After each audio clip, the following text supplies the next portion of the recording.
El plan de Draghi para la Unión Europea se ha recibido por los medios de comunicación con un enorme aplauso. ¡Oh, el plan de Draghi! Por fin, la salvación de la Unión Europea. Y hoy, Dios mío, que no es lo que parece, más bien parece otra cosa mucho peor. Y vamos a hablar de todo ello con mi buen amigo, el doctor Alberto Mingardi. Hola a todos y bienvenidos a mi canal. Muchísimas gracias por suscribiros, gracias por dejar vuestros comentarios y muchas gracias por darle un me gusta. Hoy tenemos no un lujo, sino un lujazo, un lujazo. Tenemos a el doctor Alberto Mingardi, buen amigo, escritor, el director del Instituto Bruno Leoni y además una de las personas que se ha leído el plan de Draghi que los medios de comunicación nos han vendido y nos están contando que es la gran esperanza de Europa. Bueno, pues como hemos tenido la oportunidad, él y yo, de leérnoslo, pues nos lo vamos a explicar. ¿Cómo estás, Alberto? ¿Qué tal? Hola Daniel, es un gran placer estar contigo y con vosotros. ¿Eh? Que sepáis que tiene Alberto detrás esta imagen de un dragón por Draghi, ¿verdad? ¿Eh? Exactamente, un dragón y mucho dinero. Y mucho dinero, exacto. Muy bien, vamos a empezar porque a mí lo que me ha pasado con este informe es que me lo he empezado a leer y veo que el diagnóstico dice falta de competitividad, exceso de regulación, elevados impuestos, toda una serie de errores a la hora de implementar los planes de estímulo, etcétera, etcétera, de demasiados estados opinando a la vez, etcétera, etcétera. Y en gran parte de ese diagnóstico, a mí me parece que tiene toda la razón. Ahora, resulta que cuando llega a las recomendaciones, esto es como cuando vas al médico y imagínate pues que llega al médico un enfermo a un alcohólico, ¿no? Con cirrosis, el médico le hace un diagnóstico perfectamente adecuado y le pone como receta 5 litros de vodka. ¿Cómo te parece a ti? Exactamente, me parece la síntesis perfecta. Es un informe muy complejo, son 400 páginas. El informe tiene algo como 170 recomendaciones diferentes. Algunas de esas recomendaciones son brillantes y idea de sentido común y sentido común liberal. Otras son muy problemáticas y otras, por supuesto, son recomendaciones que están en los deseos de las empresas con la que Draghi, como todo el mundo, cuando va a escribir algo parecido a esto, se consultó. La idea fundamental, el framework, si podemos decirlo así, del informe, como tú has dicho, es razonable. Es la Sí. idea que, digamos, Europa tiene una prosperidad que es más frágil que los europeos se entienden, que el desarrollo en nuestra parte del mundo no ha estado tan brillante como en los Estados Unidos. Y una de las razones, explica el informe, es que los Estados Unidos desarrolló maravillosamente en los últimos 40 años empresas de high-tech, Sí, empresas que en Europa alta más o menos no tecnología. Ujú. existen, de alta tecnología, con algunas diferencias, pero si piensas en las pocas empresas europeas de alta tecnología digital, como Skype, a un buen momento se fueron a los Estados Unidos para merger y acquisition o otra cosa. Y esto es el punto fundamental. La idea es que hay que fortalecer el crecimiento económico de Europa. Sí. Y como hay que fortalecerlo, y también así la idea es buena, hay que tener una productividad que gana, hay que ganar en productividad que hoy no hay. Eso es todo bueno, todo correcto, por supuesto lo podemos compartir. El segundo punto es que para hacer esto, eh, hay que hacer más o menos la propuesta, la receta fundamental es la receta de la economía del desarrollo de los años 50. Hay que poner un montón de capital en países que están subdesarrollados y con esos capital la productividad va a ganar mucho. Es una idea un poco de Gosplan y es una idea que falta, digamos, de experiencia histórica positiva. Y nosotros lo sabemos muy bien como italiano, porque Italia tiene el subdesarrollo en el mismo país, Sí, que el sur de Italia, desafortunadamente, el sur de Italia siempre ha tenido muchas ayudas al desarrollo, muchos foreign aid interno, digámoslo eso así. es. Me gusta ese Y, concepto. pero la experiencia es una experiencia de fracaso, como la experiencia de la economía del desarrollo en Latinoamérica, y en el mismo tiempo en África, por supuesto.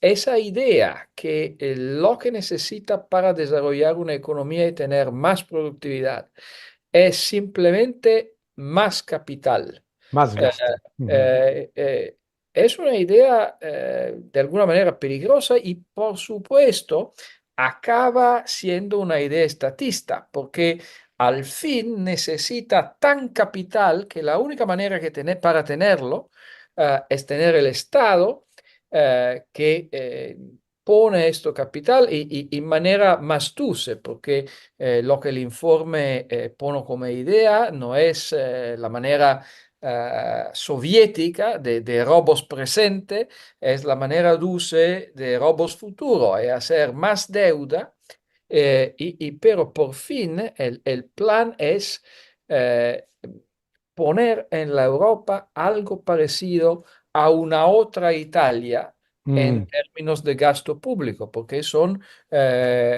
800 millardos de euros, que es sí, sí. exactamente el gasto público italiano.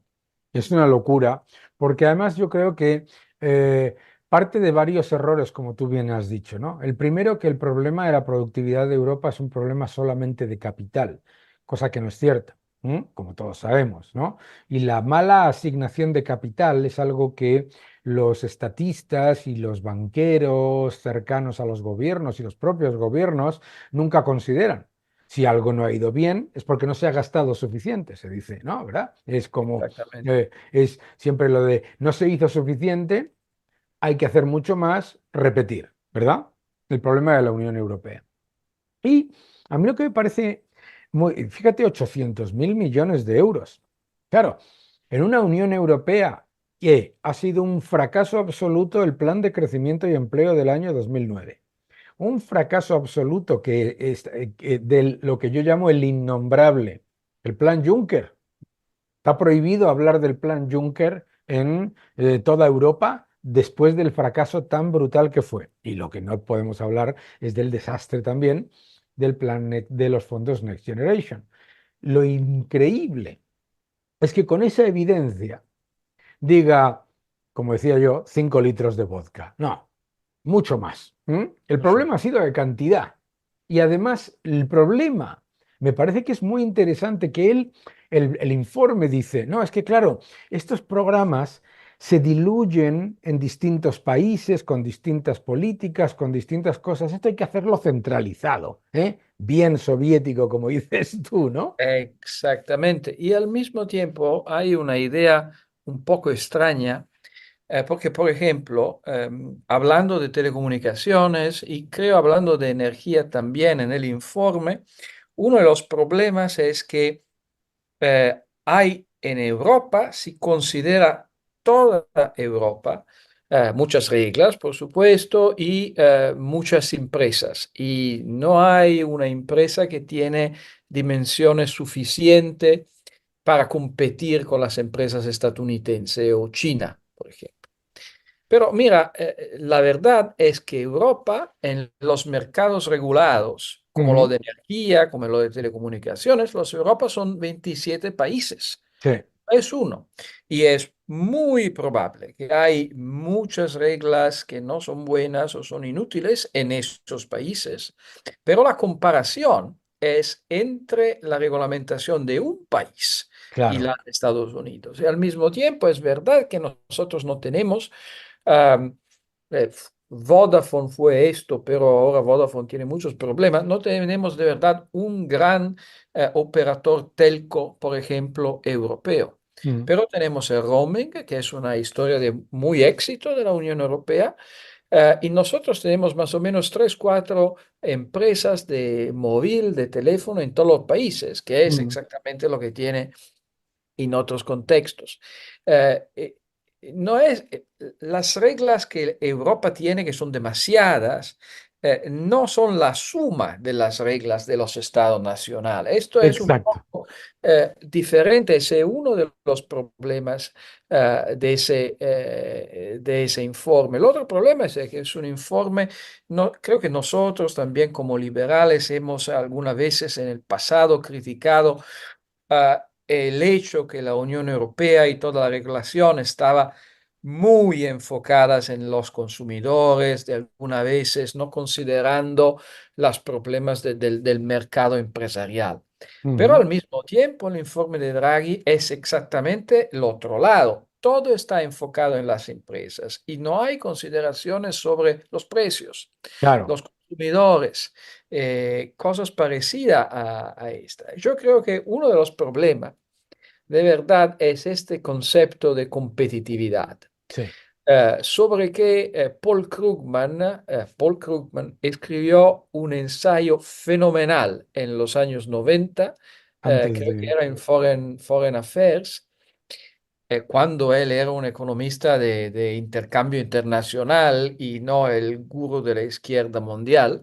Eh, pero Krugman explicó muy bien que hablar de competitividad de países no tiene sentido. Cierto, Y no hay un problema hay problema de competitividad de empresas que significa que no son rentables. sí, Pero una comunidad nacional y Europa no son empresas, por supuesto, son organizaciones muy diferentes con intereses que luchan todo el tiempo y no puede tener el mismo estilo para buscar una solución a ese problema. A mí me parece que lo de competitividad puede ser un concepto ah, muy malo que te pone en un lugar que no es lo correcto ah, eh, mm. para enfocar correctamente los problemas.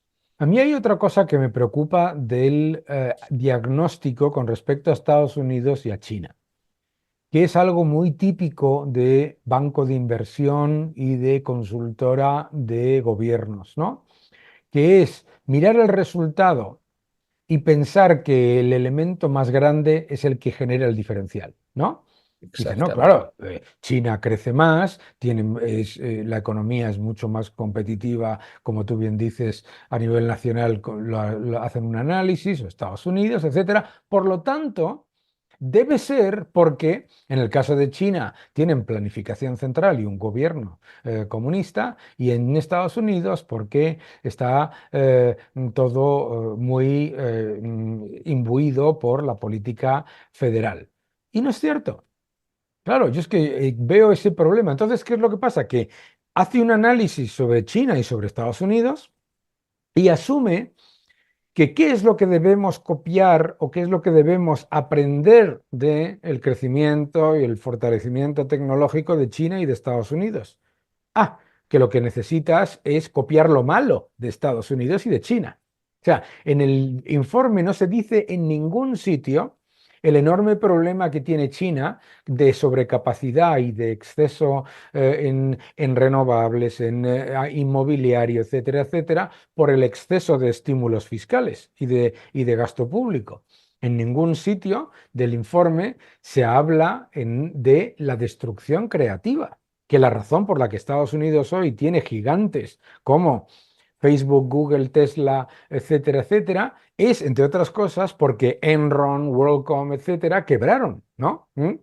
Y para Absolutamente. él, esos dos factores, ¿no? Los excesos creados por la planificación central no importan y la importancia de una economía realmente competitiva donde un gigante puede desaparecer, ¿eh? a favor de otro más rentable y que da mejores servicios y, y más tecnología, esas dos partes las ignora completamente. Es una visión de China y de los Estados Unidos que es una foto de hoy Mm, y no la película. Y eso esto es, es muy interesante si piensas exactamente en las empresas de tecnología digital. claro. Porque los Estados Unidos tienen muchas empresas de tecnología digital. Porque un día el gobierno federal puso inversiones increíbles en el sector de alta tecnología. No. No, Nosotros conocemos muy bien las historias de Microsoft, por ejemplo, que empezó en un garaje, eso es. y también Apple y también Google. Y todo el mundo estaba muy convencido que Elon Musk era un loco total. Todo Mm, el mundo sigue siendo convencido de su locura, pero el éxito empresarial de Elon Musk fue algo de extraordinario y raro. Y todo eso no está en un plan del gobierno federal, está exactamente en la historia de tantas pequeñas empresas, algunas con gran éxito, otras desaparecieron y ya no están. Y mira, y otra cosa es que si nosotros vamos a ver por qué China ahora no es China de 1980, ese no es tanto porque China tiene gran bancos controlados por el partido, sino porque China liberalizó y liberalizó en una manera muy importante, porque antes que Deng Xiaoping empezó este proyecto, hacer actividad empresarial era un crimen. eso es. Eh, eh, Vender almendras era un crimen. Y mira, cómo puede cambiar profundamente una sociedad cuando dice a las personas que es legal utilizar tu cerebro para enriquecerte. Y, y- y lo interesante del informe es que no tiene ninguna curiosidad sobre esto. No, Si la idea es que China desarrolla mejor que nosotros o que los Estados Unidos están más desarrollados que nosotros, vamos a ver por qué la historia de este fenómeno, no solo el foto del último año. Es como si la idea del informe es que el gran crecimiento del sector high-tech en los Estados Unidos es dependiente del Inflation Reduction Act de Biden, claro, que tiene 2 años y que no ha invertido eso es. el dinero. Ya, eso es una manera muy rara para razonar y intentar de descubrir las razones del crecimiento económico de otros países. Y es un problema del informe, porque esa idea que lo único importante es tener dimensión, Claro, empresas grandes, poner dinero en las manos de pocos burócratas, sino de tanto. Por supuesto, creo que es la verdadera razón por la que el informe va a tener al fin del día un éxito político parcial, sí, porque a todos los políticos quieren sobornar los electores, pero quieren que sea claro que son ellos y no lo de Bruselas eh, que sobornan a los electores.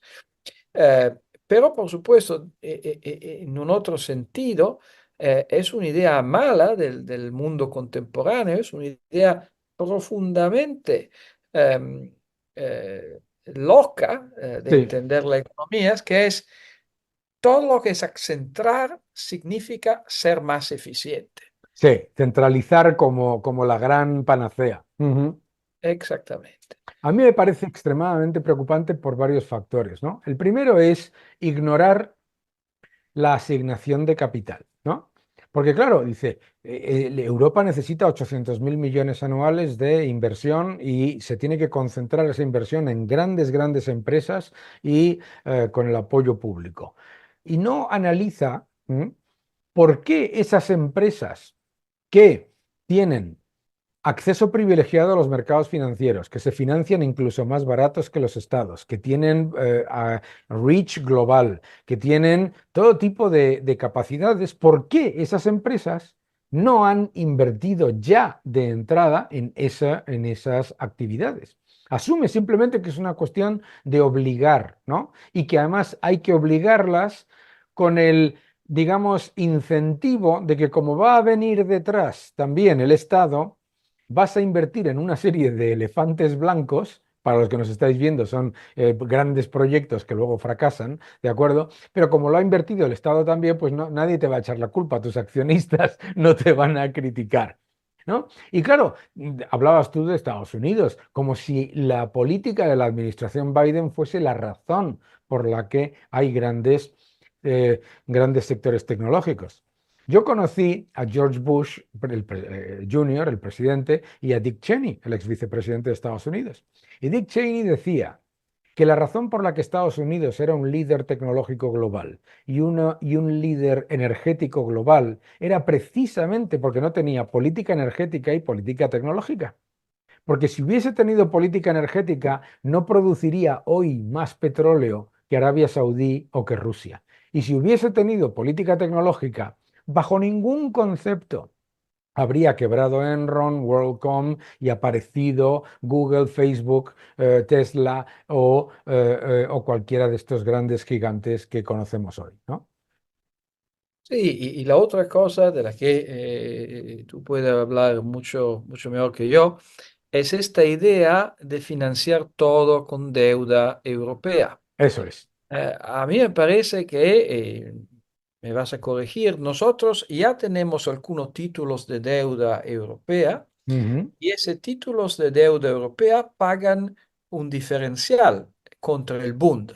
Sí, No son tan seguros como el Bund sí. y no son verdaderamente un safe asset en el sentido de Draghi. La idea del informe es que esto es porque esa deuda no es suficiente. Pero mira, a mí me parece que un concepto económico de verdad básico es que si hay algo bueno Sí, y no hay tanto, se va a apreciar. exacto. Y yo no entiendo por qué eso que hay algo buenísimo, que es esta deuda europea, Mm. y hay poca, pero vas a pagar un diferencial con el Bund y no sé si con otros títulos nacionales.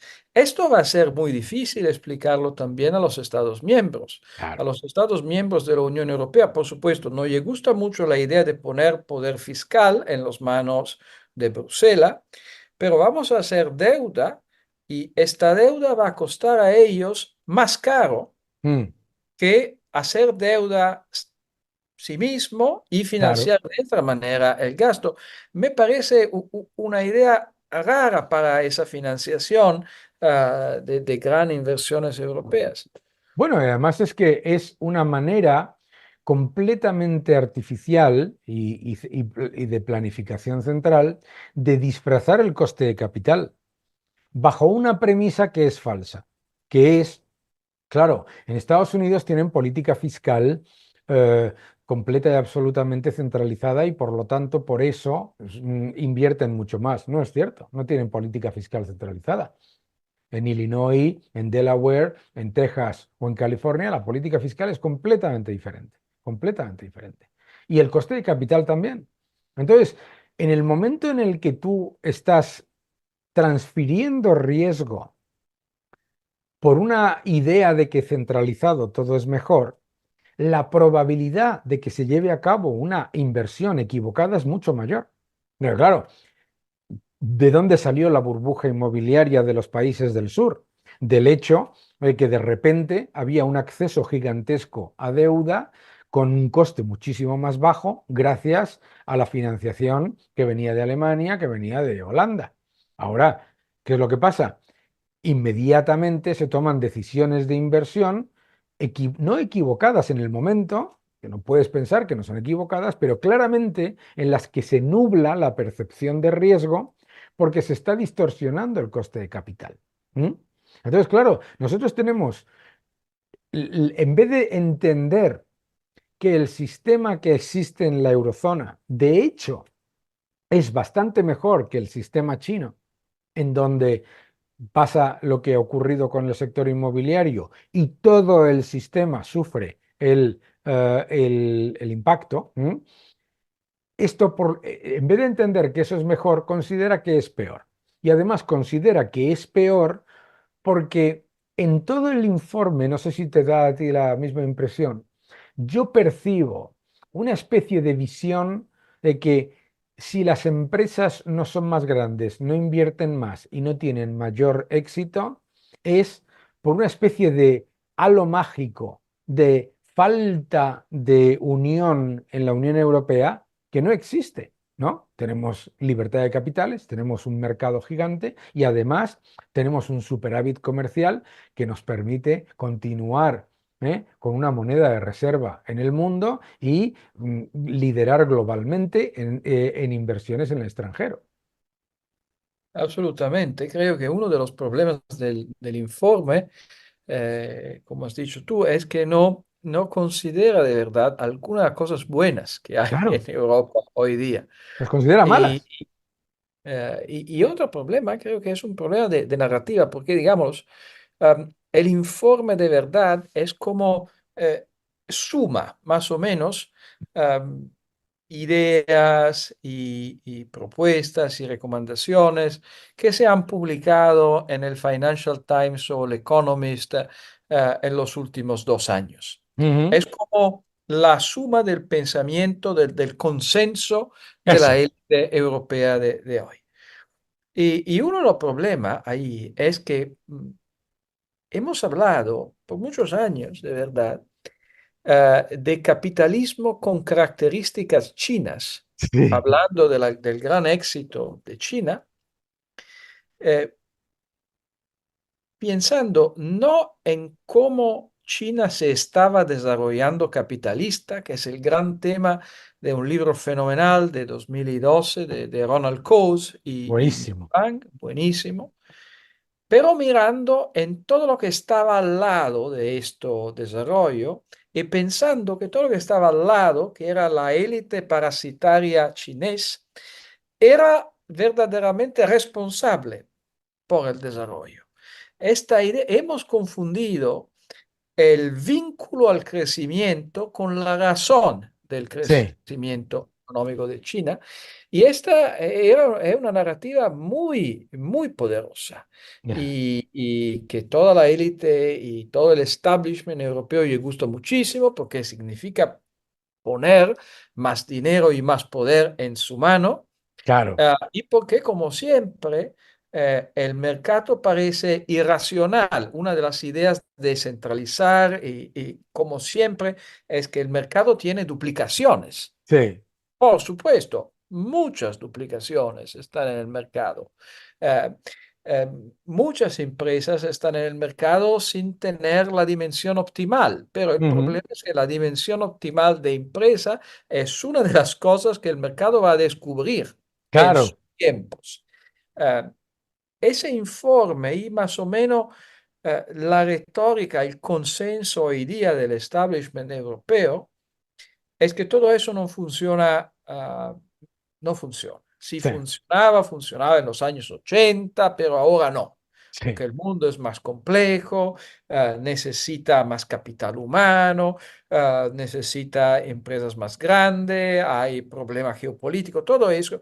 Algunas cosas son verdaderas, no es esto el punto, pero la idea de fondo es siempre em, que tenemos que ser más grande y más controlado para los brightest Mm, eh, del mundo. Esa es una de las dos cosas. La otra cosa que creo que es muy fascinante en el informe y es un gran problema de la narrativa contemporánea también, es que todo está involucrado en una narrativa emergencial. sí, Eh, ya, hace el COVID, hace el COVID, nosotros no tenemos nunca más problemas. sí, Los problemas de lo que podemos hablar, e intentar buscar una solución y mirar a soluciones diferentes y comparar evidencia empírica y todo esto. Porque todo eso necesita tiempo y en las emergencias no hay tiempo. claro. ¿Ya? todo ese emergencial, el cambio climático, la transición verde, la transición digital, todo esto hay que hacerlo así. Y por esto necesita el Estado y gran inversiones. Pero creo que una de las cosas que los liberales tienen que hacer es decir claramente que no todos los problemas son emergencias y que algunas veces para buscar una solución a un problema es interesante intentar de descubrirla, no Claro, empezar teniendo en tu cabeza cuál es la solución. sí. No, yo creo que además hay otro elemento que imbuye el informe. Os recomiendo a todos que leáis el libro que escribió Alberto con Deirdre McCloskey sobre el mito del Estado emprendedor.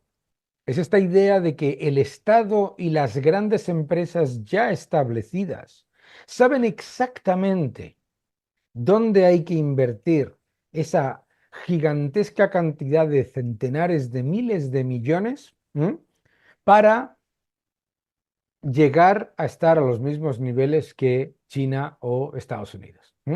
Es alucinante, porque claro, uno se pregunta si esas empresas, Deutsche Telekom, Telecom Italia, yo qué sé, las qué tal, o las grandes energéticas europeas, saben exactamente dónde invertir para ser competidores globales de esas grandes empresas tecnológicas y grandes multinacionales norteamericanas.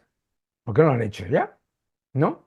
Más importante todavía, ¿por qué en el periodo en el que tenían el mayor acceso a capital, el mayor acceso a los mercados de capitales y a la inversión, ¿por qué no compraron a esas empresas cuando eran pequeños, minúsculas startups, ¿verdad? Es fascinante. El informe mira el resultado, y no te explica las decenas, centenares, miles, de hecho, de empresas que ¿eh? antes de llegar a ser unas gigantes se convirtieron en ceros, ¿no? Exactamente. Y algunas veces, mira, también hay un emprendedor italiano muy famoso que siempre cuenta la historia de cuando Steve Jobs le preguntó un poco de dinero como inversión en su Apple y él, por supuesto, dijo, no, no estoy interesado en esas cosas. La vida de los empresarios y la vida de las personas, de verdad, es una serie infinita de errores, de Claro. problemas de valutación, y esto no es excepcional y no es un problema. El punto es simplemente tener un número bastante grande de experimentos para buscar los mejores. Uno de los problemas del informe, como hemos dicho, es que está muy involucrado en la perspectiva de las empresas, algunas veces en manera un poco paradojal. Sí, Por ejemplo, pero perdóname, Alberto, no en la perspectiva de las empresas, en la perspectiva de las grandes sí, empresas ya establecidas en Europa. absolutamente. Porque el informe, aunque empieza criticando regulación, impuestos, etcétera, etcétera, etcétera, después a todo lo que tiene que ver con el ecosistema de pequeñas y medianas empresas, etcétera, lo ignora completamente. Absolutamente. Y uno de los casos interesantes es la idea que tenemos que gastar mucho más No, por la defensa. Mira, puede tener ideas diferentes sobre Europa y todo esto, pero si el problema de Europa es tener un ejército europeo, ¿Mm? este problema significa armas nucleares, Claro. armas atómicas, porque es lo único que verdaderamente necesita para estar en un nuevo equilibrio, que no es un equilibrio bonito, pero el único posible que hemos experimentado en el pasado también. Y no hay nada. La idea del informe hablando de la defensa es una idea muy corporativa y muy proteccionista que hay que comprar más tanks, más misiles, más todo esto a nivel nacional. Sí. ¿Y por qué? Y en el informe está, creo, son 5, 6 palabras que dicen en la R&D militar hay muchos spillovers o hay spillovers grandes. Ujú. Eh, Sí y no. Hemos tenido efectos fenomenal de la innovación militar en todo el mundo. Lo más fácil, en este tiene Ujú. GPS. Claro, GPS es una tecnología militar. Es sí, muy fácil entender por qué fueron los militares a desarrollar el GPS y no otros. Eh, pero, por supuesto, tiene un coste-oportunidad de todo. claro. Si está gastando dinero allá, no puede gastar dinero en otra cosa.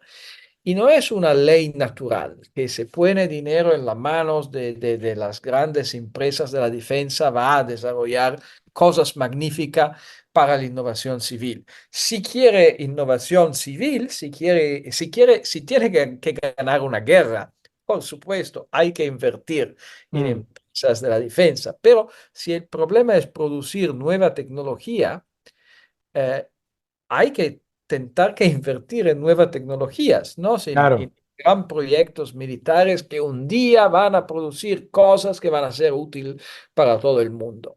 Esto es una idea un poco, eh, ¿cómo podemos decirla?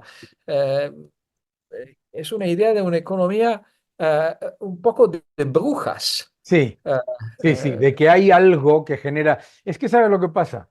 En el informe, en realidad, está comprando el mensaje falaz de Matsukato y de todo esto del Estado emprendedor y de que, claro, Estados Unidos tiene grandes empresas tecnológicas porque invierte mucho en defensa. Pero lo que no te dice en ningún sitio es que todas esas tecnologías que se han desarrollado para convertirse en grandes oportunidades para la sociedad civil, el Estado no es el que le invierte, el Estado es el que financia, que no es lo mismo. Tú lo explicas muy bien en tu libro de el mito del Estado emprendedor. No es lo mismo que Steve Jobs incorpore una tecnología y genere un producto de altísimo valor añadido, a que venga el Estado y cree Apple. Completamente diferente, completamente ah, diferente. Y en Estados absolutamente. Unidos, en el sector de la defensa, pasa algo que no puede pasar en Europa por regulación, por ley y por definición, que es que son empresas que compiten unas contra otras y en las que el Estado, como mucho, participa en la financiación. Gran diferencia. ¿Por qué? Porque las patentes son privadas, ¿sabes? Es una gran Ah, diferencia. Porque lo que está ignorando el informe de Draghi es que cuando tú quitas el ejemplo de por qué Nokia ha ido poco a poco desapareciendo como gigante y tantas empresas alemanas, cuando tú quitas el incentivo de, ante una innovación o una tecnología que genere un cambio estructural, generar una fortuna espectacular para la persona que lo ha desarrollado, entonces nunca consigues ese spark, esa pequeña gema, que entre tantísimos fallos, se convierte en, digamos, una innovación o una novedad tecnológica que cambia el mundo. exactamente. Y esto es mucho más necesario que un gran capital. Total. Nosotros sabemos en nuestra historia, la revolución industrial era una revolución de pequeños capitalistas, algunas veces pequeños y fraudulentos también, porque pagaban los trabajadores con buenos y es una historia compleja, como todas las historias, pero el gran desarrollo no fue como pensaba Marx, el hecho que la burguesía había ahorrado para siglos, porque un día se invente, un día arriba James Watt y por fin todo lo que la burguesía había ahorrado se transforme en empresas. No, era una revolución de pequeño capitalista y de alguna manera las empresas high-tech son gigantes ahora, pero han empezado, es muy pequeñas. Claro, Otro problema es que nosotros no podemos pensar que siempre las grandes empresas son buenos inversores. Esto lo podemos mirar en la historia de las empresas americanas que no son siempre la misma. claro. Eh, eh, Algunas veces cambian su piel en la historia. IBM sigue siendo una empresa importante, pero es totalmente diferente. Es una gran empresa de servicios ahora y no es nunca más la gran empresa de los computadores que fue. Y Google es una empresa inmensa, de verdad, pero creo que algunas de las inversiones de Google son, por supuesto, bastante, eh, podemos discutir. Claro, Los shareholders de Google van a discutir si son buenas o no.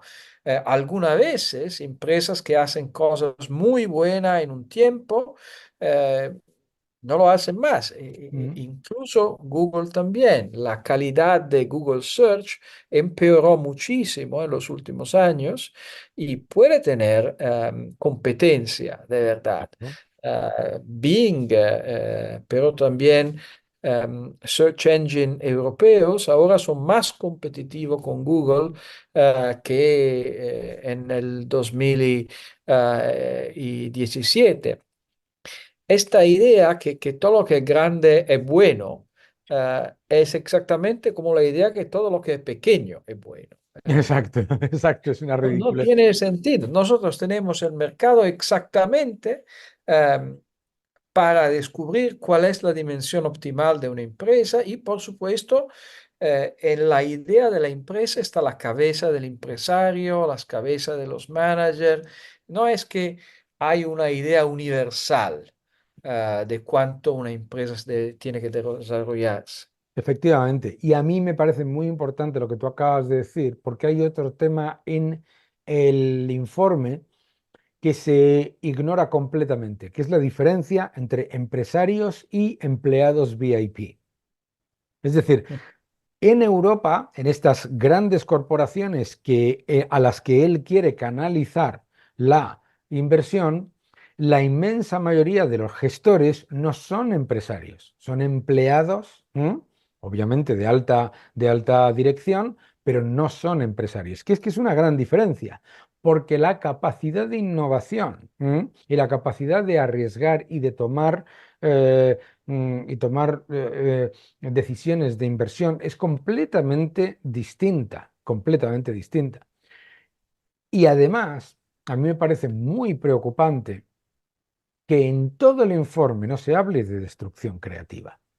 Claro, y me dirás, ¿me puede explicar usted por qué existe hoy Netflix? Porque Netflix era un servicio literalmente de enviarte DVDs por correo. ¿M? O sea, ha habido todo un cambio a una empresa que es otra cosa completamente distinta y que ahora es muchísimo más grande, pero es otra cosa. ¿Qué es lo que pasa cuando el Estado participa en el capital y en la inversión, como está pasando con los fondos Next Generation, como pasó con el Plan Juncker, etcétera? ¿Qué es lo que pasa?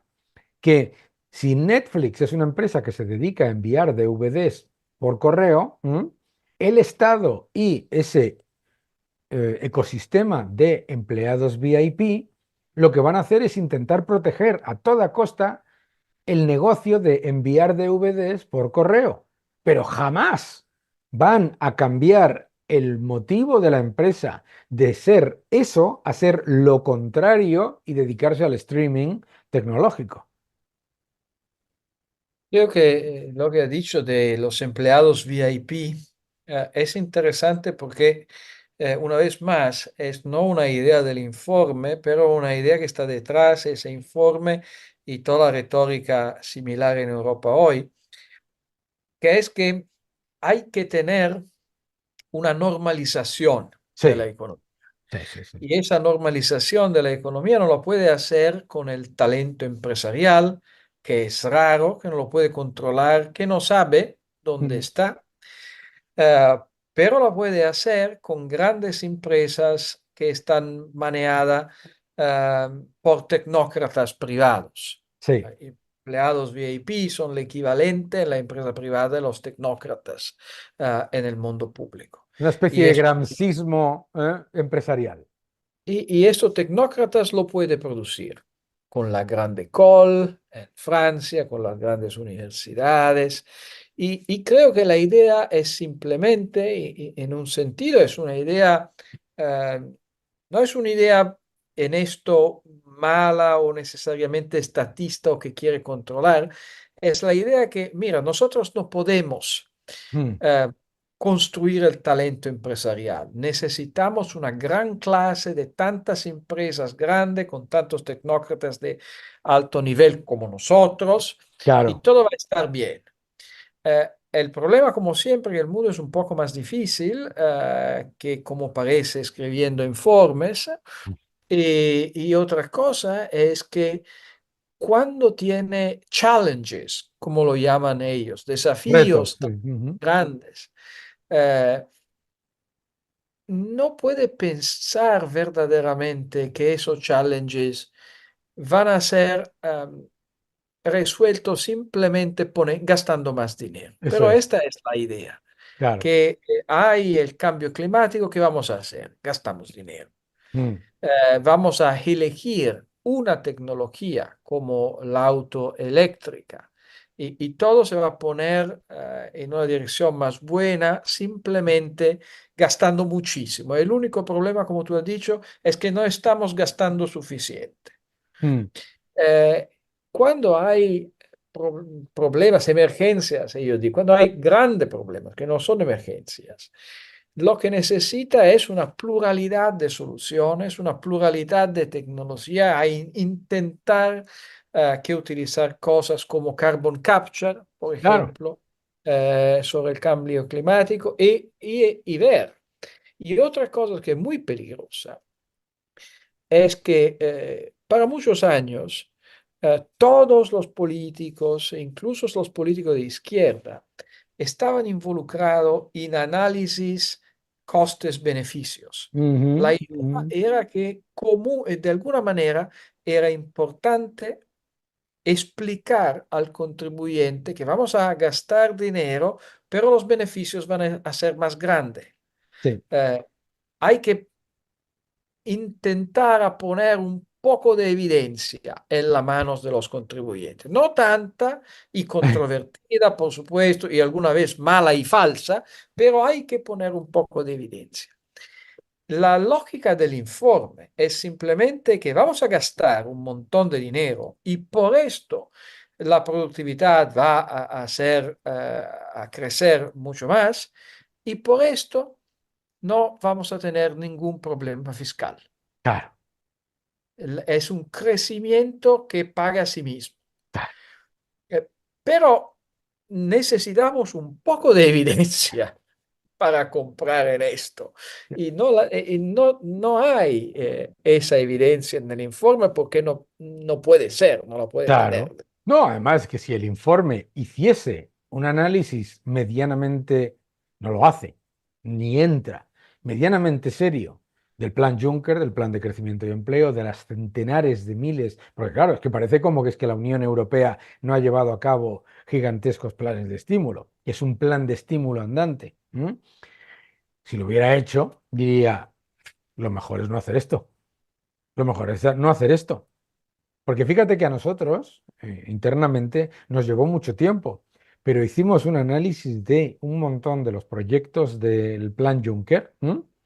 Y vimos cuál era la rentabilidad económica. Entonces, nada, ¿sabes? Porque el dinero gratis nunca genera innovación, crecimiento, progreso tecnológico y cambio disruptivo. El dinero gratis lo que va irremediablemente es a aquello en donde ya se puede maximizar la cantidad. Claro, a nadie se le va a ocurrir la próxima tecnología verde que haga la economía todavía más productiva.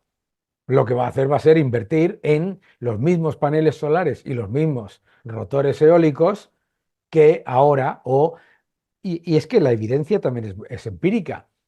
Piensa cuál era la capitalización y el nivel de poder de las empresas que Draghi identifica como los grandes líderes globales de la tecnología, minúsculas, comparada con las telecomunicaciones europeas.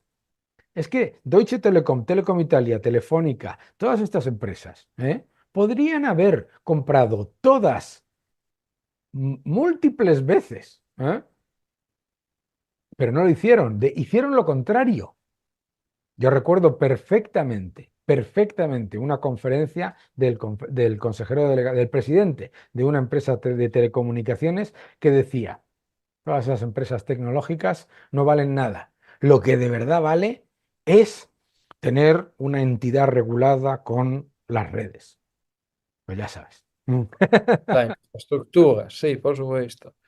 Muy bien. Oye, Alberto, qué gusto. Hemos estado casi una hora Fue hablando, pero un gran placer y te lo agradezco muchísimo.